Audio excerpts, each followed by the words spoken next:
Star Trek Discovery, my favorite character after this.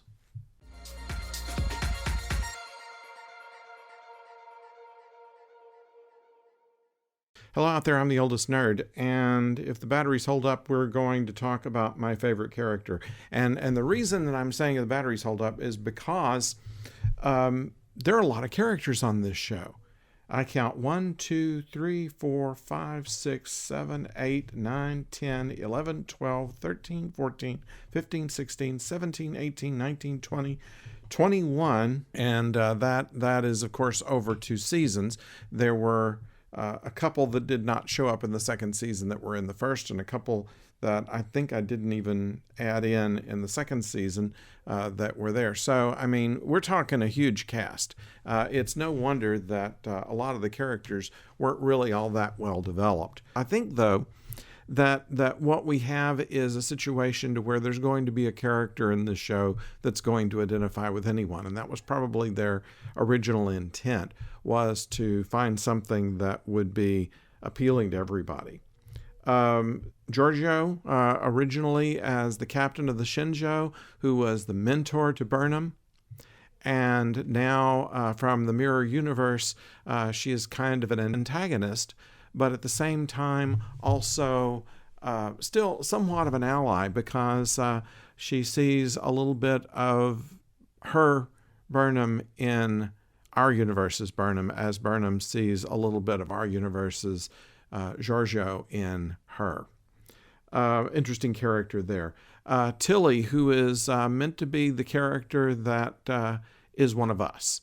That is to say, what would you do if you were on a starship for the first time and you were brilliant and you had things that you could do, but at the same time overcome with all of the excitement? And I think that's what Tilly is there to do. That was what Wesley Crusher was supposed to do in The Next Generation. Unfortunately, it backfired because a lot of people did not want someone to take their place on the ship. They'd rather be on it themselves. And there was a danger of Tilly being on there, but she does have a very effervescent personality, and I think that she's won a lot of people over. Lorca turns out to be from the Mirror Universe, although before we found out about that, I liked him as a character because of the fact that he was a tough captain. He reminded me of Captain Jellicoe from The Next Generation. He was a no-nonsense, tough captain in time of war, which is the kind of guy that you need. Turns out that it was kind of a mistake, I think, to say, oh no, all Starfleet captains are just nice guys, and tough people actually belong in the Mirror Universe. I was disappointed in that. He was replaced in the second season by Pike, who was a true hero, a true Renaissance man, really. Layered character. And in a roster that big, that's a pretty good deal to do. Stamets and Culber, I think that the way they are played, it shows a steady relationship with all of its pluses and minuses as the series goes on. We have Sarek, the person who rescued Michael Burnham and took her in as his ward, and she became a adoptive sister to Spock. And there's a lot of baggage to unpack between Sarek and Michael. And it gives us an opportunity to have a more careful examination of what full-blood Vulcans are like. And so played very well there. Amanda, she is the human who marries a Vulcan. Why does a human marry a Vulcan? And we start getting some insight into how marriages work. Sometimes husbands and wives are from different planets.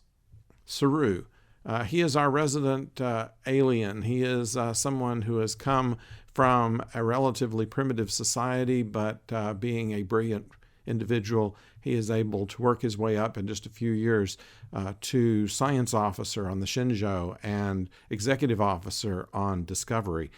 He is someone who knows Michael Burnham very well and knows how to push her buttons, interestingly.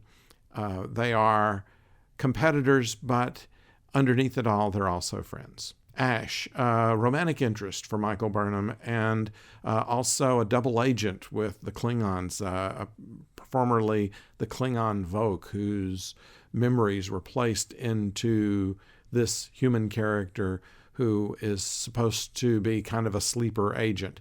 And it creates all kinds of complications during the course of the program. Spock, of course. We thought we knew Spock, but we didn't know him when he was younger. And so what happened to Spock between the Cage, which was the first pilot of Star Trek, the original series, and when he's with Kirk and McCoy?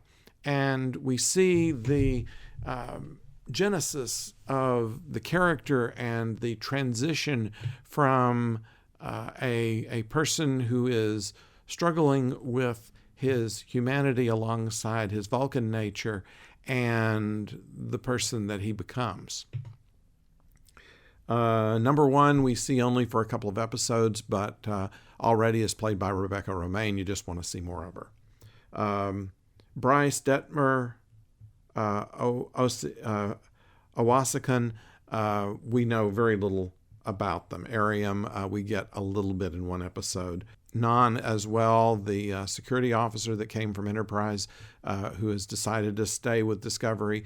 We know very little about her, except that she's just kind of no nonsense and is also an alien that has to have a breathing device. L'Rell, who is the chancellor of the Klingon homeworld, and also a love triangle participant between Ash and Burnham.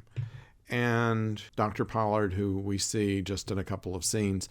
So that's, and I missed Leland, who was the Section 31 main character. So we see in a huge cast, we didn't get a chance to know a lot of them. And I think that perhaps the cast was just so big that it wasn't possible to do. They probably would have been a lot better to have had a smaller cast and work from that. But, we go with the cards that were dealt. My favorite in this show is Captain Pike. I found that his mixture of honor, heroicism, his spiritual nature, his